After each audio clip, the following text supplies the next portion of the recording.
aspirants, welcome to the YouTube channel of Apti Plus Academy for Civil Services. In this class, we are going to discuss important news from PIB month of May. We will discuss these topics in detail. So let's start our discussion. Our first topic is National Crisis Management Committee. As we know that during summer season, जो हमारा Indian सब continent होता है, वहां पर हमारा low pressure create होता है. और ये जो लो प्रेशर क्रिएट होता है, it is one of the major reason behind the development of cyclone in Bay of Bengal and Arabian Sea. तो recently the National Crisis Management Committee has organised a meeting to discuss about the cyclones in Bay of Bengal, जिससे कि उसका जो destruction हो सकता है cyclone के कारण उसको मिनिमाइज किया जा सके, प्रिवेंटिव स्टेप्स लिया जा सके, जिससे कि जो ह्यूमन और जो मटेरियल का लॉस है उसको मिनिमाइज किया जा सके. तो will see about this national Crisis Management committee in detail. So this committee was established to coordinate relief efforts during natural disaster. Natural disaster के टाइम में जो disaster related work होता है, चाहे वो ह्यूमन लाइफ को सेव करने का काम हो, चाहे फूड मटेरियल पहुंचाने का काम हो, या फिर जो बेसिक नीड्स सप्लाई करने का काम हो, या फिर other type of relief work और रिहेबिलिटेशन वर्क, तो उसमें जो है ये कोऑर्डिनेट करने का काम करता है अलग अलग डिपार्टमेंट्स के बीच में, जिससे कि एक इफेक्टिव वे में, इफिशिएंट वे में डिजास्टर रिलीफ वर्क हो सके. This committee is chaired by cabinet secretary. और इसके जो अदर मेंबर्स होते हैं वो जैसे पीएमओ के अंदर जो सेक्रेटरी है वो इसके मेंबर्स होंगे, प्लस होम मिनिस्ट्री के अंदर जो सेक्रेटरी है वो उसके मेंबर्स होंगे. तो this committee is chaired by cabinet secretary. और जो प्राइम मिनिस्टर, होम मिनिस्टर और जो अलग अलग इंपॉर्टेंट मिनिस्ट्रीज है, for example agriculture and corporation ministry, जो इसके सेक्रेटरी होते हैं ये इसके मेंबर्स होते हैं. And this committee is chaired by cabinet secretary. इस कमिटी के अंदर जो मेंबर्स होते हैं उनमें आईबी के डायरेक्टर भी होते हैं और रॉ के डायरेक्टर भी होते हैं. Now we will see about cabinet secretary. तो cabinet secretary is the highest ranking civil servant and executive official of Indian government. तो यूपीएससी क्लियर करने के बाद सबसे हाईएस्ट पोस्ट हमारा हो जाता है आईएएस. तो आईएएस के अंदर बहुत सालों का सर्विसेज के बाद जो प्रमोशन होता है, सबसे हाईएस्ट प्रमोशन पे जाके हमारा मिलता है कैबिनेट सेक्रेटरी का. तो this is the highest ranking civil servant. He manages the civil services board, cabinet secretariat and all civil services in India. उन सब का एक टाइप से सुपर बॉस टाइप का ये होता है. Cabinet secretary is chosen by prime minister. तो the prime minister select the cabinet secretary और मैक्सिमम टेन्योर होता है 4 इयर्स का. मेन फंक्शन क्या होता है इसका? जो हमारा कैबिनेट मीटिंग होता है, कैबिनेट मीटिंग हो जाए या काउंसिल ऑफ मिनिस्ट्रीज का मीटिंग हो जाए या गवर्नमेंट का कोई भी मीटिंग हो जाए, तो उस मीटिंग के अंदर उस मीटिंग का क्या एजेंडा होगा, किस टॉपिक पर डिस्कस होगा, जिस टॉपिक पर डिस्कस होगा उसका ड्राफ्ट प्रिपेयर करना, मीटिंग्स के अंदर क्या क्या चीज हुआ उसका माइन्यूट प्रिपेयर करना, देन आउटपुट प्रिपेयर करना, उसको रेलिवेंट मिनिस्ट्री या फिर प्रेसिडेंट के पास उस मीटिंग्स का जो आउटकम होता है उसको कम्युनिकेट करना. ठीक है, तो it serve as a link between different government departments, जिससे कि एक smooth transaction of business and government हो सके. The cabinet secretariat comprises 3 wings. 3 wings होते हैं, civil, military and intelligence. Civil wings, जो सिविल विंग्स होता है हमारा वो यूनियन कैबिनेट को सब हेल्प करता है. देन मिलिट्री विंग्स जो होता है वो डिफेंस कमिटी को हेल्प करता है. देन मिलिट्री विंग्स जो होता है वो डिफेंस कमिटी को सपोर्ट करता है, हेल्प करता है, उसको सपोर्ट प्रोवाइड करवाता है. देन इंटेलिजेंस विंग जो होता है वो हमारा ज्वाइंट इंटेलिजेंस कमिटी को सपोर्ट प्रोवाइड करवाता है. Our next news is about Pragati 2024. Recently, Central Council for Research in Ayurvedic Science has launched Pragati 2024. The main objective of this initiative is to promote research opportunities and promote collaboration between industries and Ayurveda drug sector. मतलब क्या कि industries को promote करना है जिससे कि Ayurveda drug sector के अंदर इन्वेस्टमेंट आए और ड्रग मैन्युफैक्चरिंग हो इंडिया के अंदर, जिससे कि हमारा डोमेस्टिक डिमांड भी फुलफिल हो, प्लस इंडिया एक एक्सपोर्ट हब भी बन सके आयुर्वेदा ड्रग इंडस्ट्री के अंदर. Now let's see about central council for research in Ayurvedic science. This is an autonomous body under the ministry of Ayush. इसका मेन फंक्शन क्या है कि इंडिया के अंदर आयुर्वेदा से रिलेटेड या आयुष पद्धति के अंदर जो भी इंपॉर्टेंट वर्क होता है उनके बीच में कोऑर्डिनेट करना, पॉलिसी फॉर्मुलेट करना, पॉलिसी डेवलप करना, रिसर्च को प्रमोट करना, सपोर्ट करना इंडस्ट्रीज को, जिससे कि इंडिया के अंदर आयुर्वेदा साइंस जो है उसको प्रमोट हो सके। Next news is about GSAP skills platform. 1992 के अंदर हमारा एक अर्थ सबमिट होता है ब्राजील के अंदर, उसके अंदर एक बॉडी इवॉल्व होता है कन्वेंशन ऑन बायोलॉजिकल डाइवर्सिटी, जिसका मेन मोटिव होता है कि ऑल ओवर वर्ल्ड के अंदर जो बायोलॉजिकल डाइवर्सिटी है उसको कंजर्व करना है, उसको प्रमोट करना है।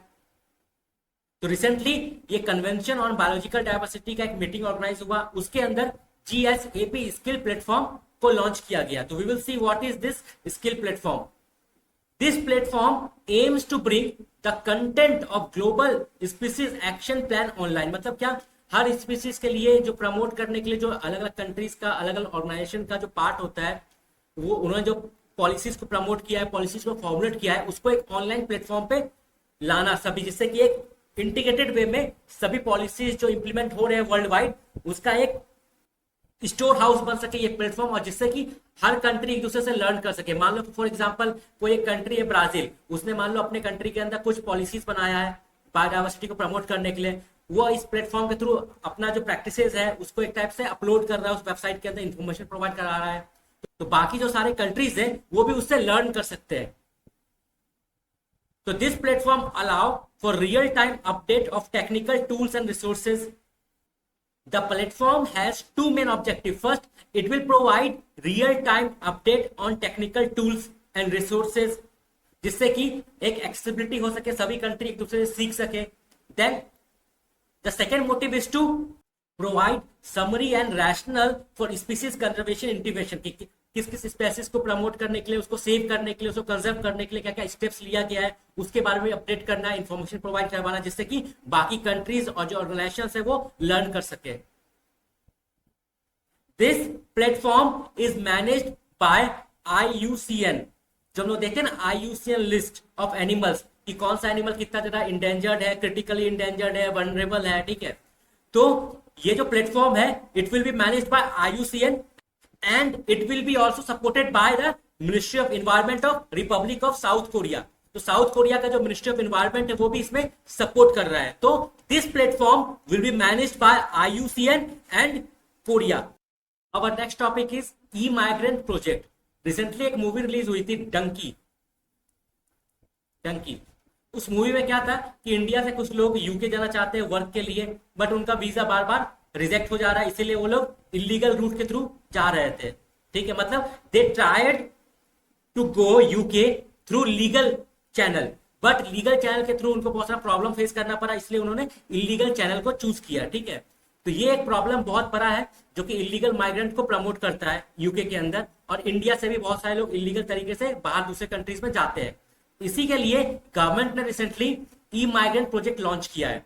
तो AMU has been signed between the Ministry of External Affairs, Ministry of Electronics and Information Technology and Common Service Center, जिससे कि जो लोग जेन्युइन है और जो कि मतलब एक टाइप से लीगल तरीके से जाना चाहते हैं, माइग्रेंट होना चाहते हैं, दूसरे कंट्री में जाके जॉब करना चाहते हैं लीगल तरीके से, उनको सपोर्ट प्रोवाइड किया जा सके। The project aims to assist blue collar workers और दोज जो कि फिजिकल एक्टिविटी में या फिजिकल वर्क करते हैं। फॉर एग्जांपल जो हमारा बिल्डिंग कंस्ट्रक्शन होता है उसके अंदर, रोड बनाने का काम हो गया उसके अंदर, तो वैसे वर्कर्स को सपोर्ट किया जाएगा जिससे कि वो लोग लीगल रूट के थ्रू प्रॉपर इमाइग्रेशन चेक करके एक प्रॉपर लीगल तरीके से दूसरे कंट्री में माइग्रेट हो, जिससे कि उनका सेफ्टी और राइट्स को इंश्योर किया जा सके और लीगल माइग्रेशन को प्रमोट किया जा सके और इलीगल माइग्रेशन को कर्ब किया जा सके। The e-migrate portal of Ministry of External Affairs will be integrated with Common Service Center portal। We all know about Common Service Center, जहां पर सभी टाइप के सर्विसेज के लिए रजिस्ट्रेशन करवाया जा सकता है, ठीक है। तो जो ई-माइग्रेट का जो पोर्टल होगा वहां पे कॉमन सर्विस सेंटर के पोर्टल के साथ उसको लिंक किया जाएगा, जिससे कि नॉर्मल ग्रासरूट लेवल पे भी इंसान, ग्रासरूट लेवल पे भी जो नॉर्मल पीपल है वो भी जाके कॉमन सर्विस सेंटर के थ्रू जाके वहां पे अपना डॉक्यूमेंटेशन हो गया, ठीक है, और अलग अलग टाइप का जो रिक्वायरमेंट होता है उसको फुलफिल कर सके, जिससे कि प्रॉपर तरीके से माइग्रेशन को इंश्योर किया जा सके और इलीगल माइग्रेंट्स पे कर्ब किया जा सके। Rudram missile. Recently The Defense Research and Development Organization DRDO has successfully tested the Rudram 2 missile. This missile is air to surface missile. It is a next generation anti radiation missile जिसका main objective क्या है, जो दुश्मन देश है, जो enemy है, उसका सर्वेलेंस सिस्टम को डिस्ट्रॉय करना, उसका कम्युनिकेशन सिस्टम को डिस्ट्रॉय करना, उसके रडार को डिस्ट्रॉय करना. And the range of this missile is about 150 kilometer.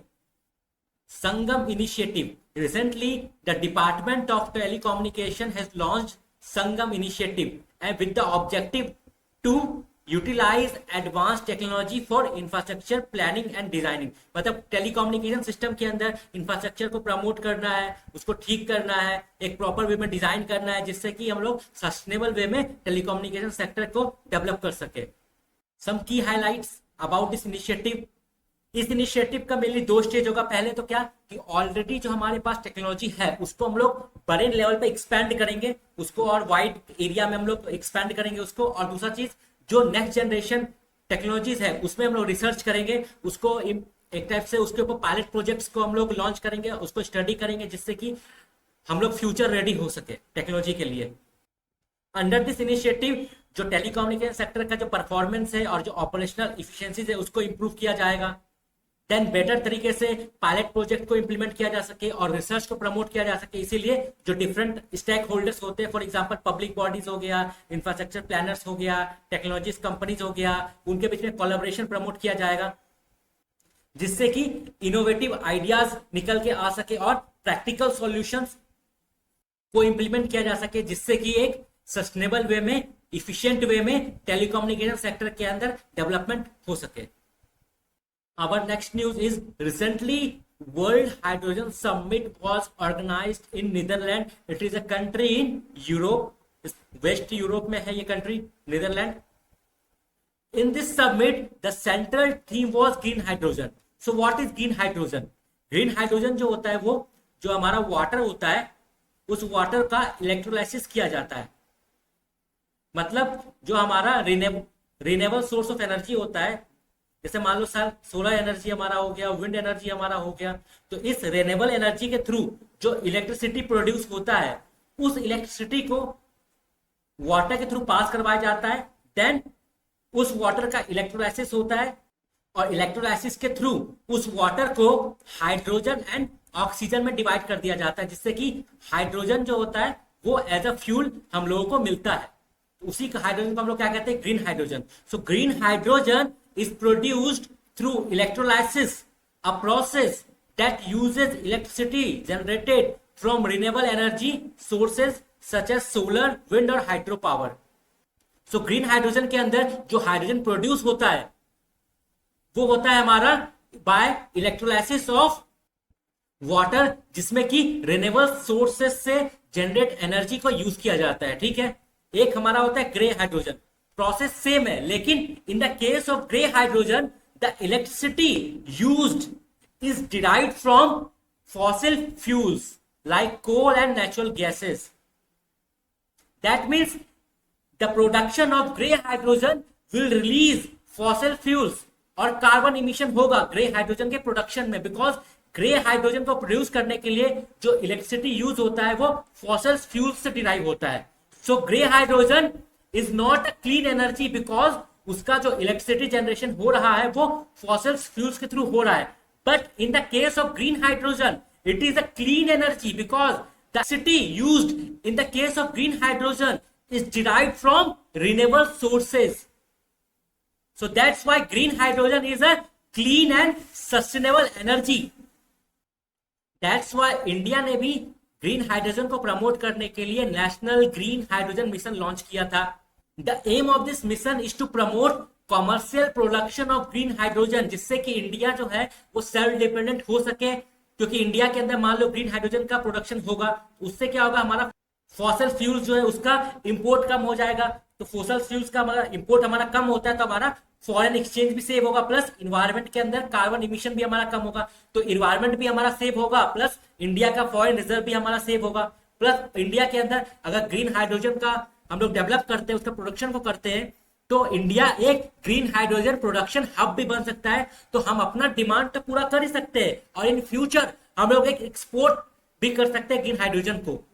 So the mission aims to make India a global leader in the production and export of green hydrogen, जिससे कि हमारा carbon emission reduce होगा, हमारा energy independent होगा। India किसी के ऊपर हमें डिपेंडेंट नहीं रहना पड़ेगा एनर्जी के लिए, तो वी विल बी इंडिपेंडेंट, आत्मनिर्भर बनेगा इंडिया।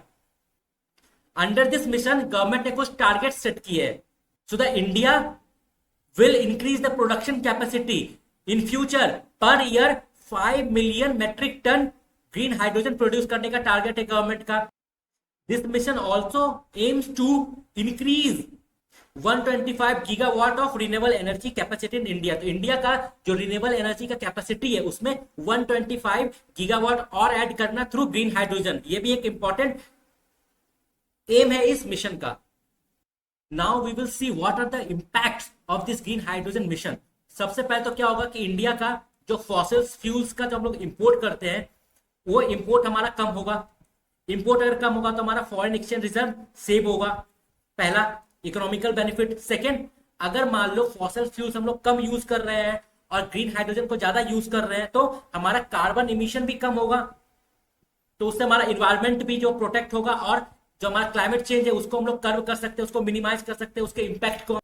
और जो पेरिस क्लाइमेट ट्रीटी के अंदर जो इंडिया ने टारगेट सेट किया है उस टारगेट को अचीव करने में भी ये हमारा हेल्प कर सकता है। और ग्लोबल लेवल पर भी जो वर्ल्ड वाइड जो 1.5 डिग्री सेल्सियस तक ही लिमिट करने का जो टारगेट है अंडर पेरिस क्लाइमेट ट्रीटी, उसको भी फुलफिल करने में ग्रीन हाइड्रोजन हेल्प कर सकता है।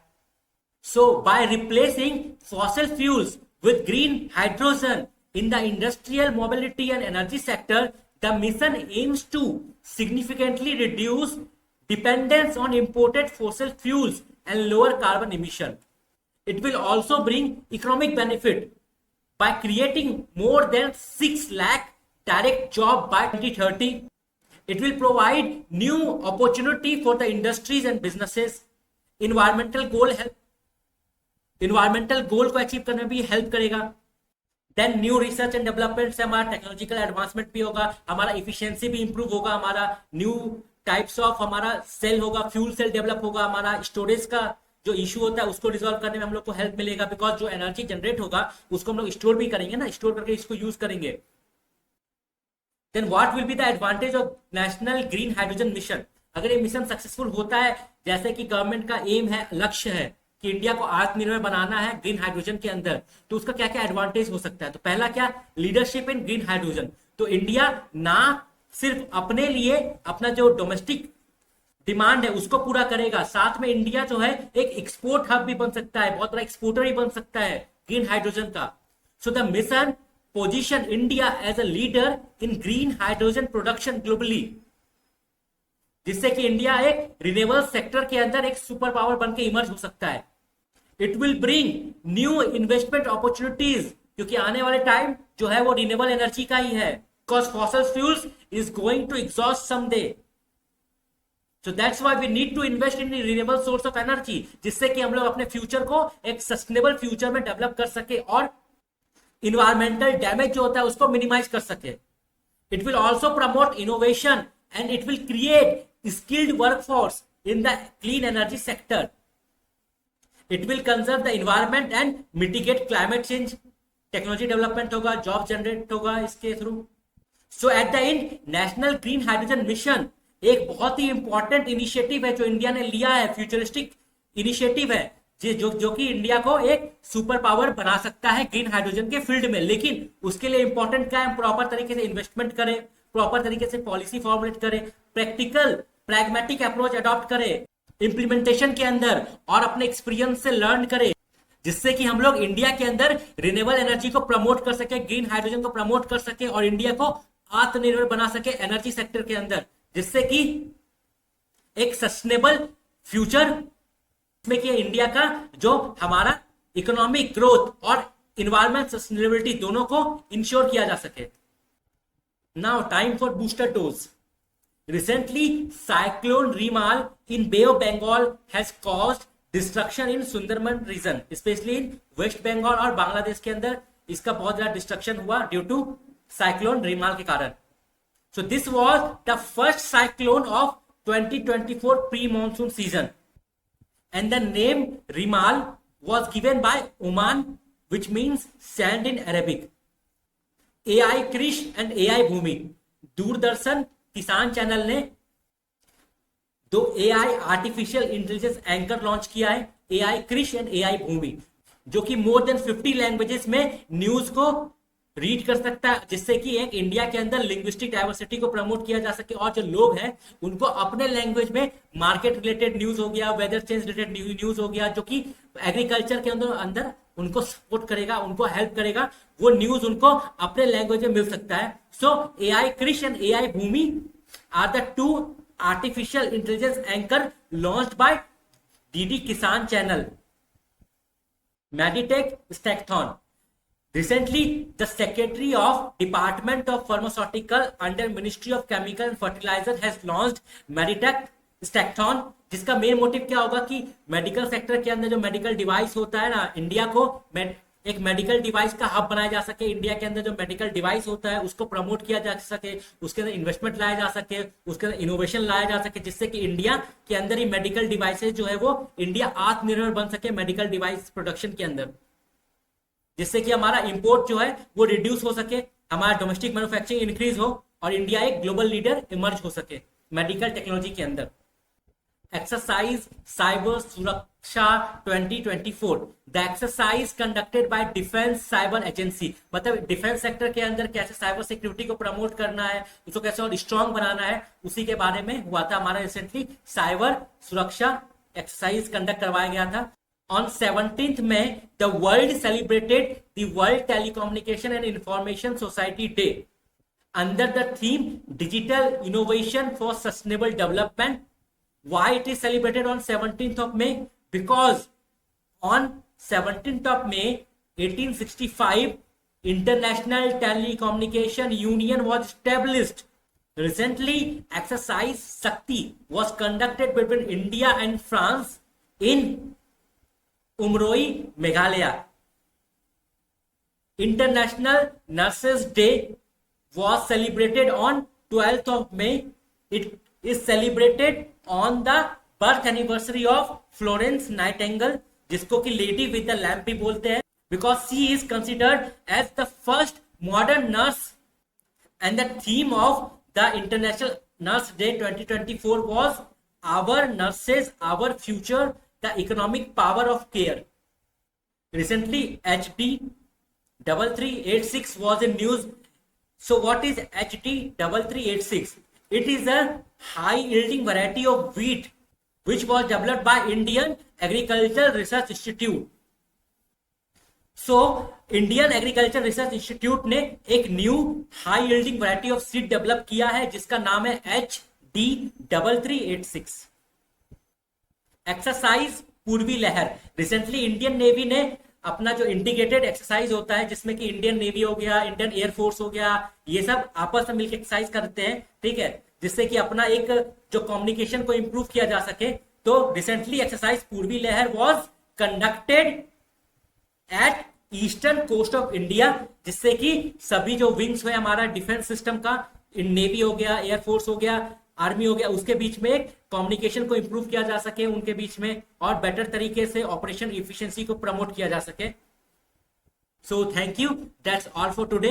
अगर आप लोगों का कोई क्वेश्चन है, कोई डाउट है, कोई क्वेरी है, तो आप कमेंट सेक्शन में पूछ सकते हैं. Have a good day.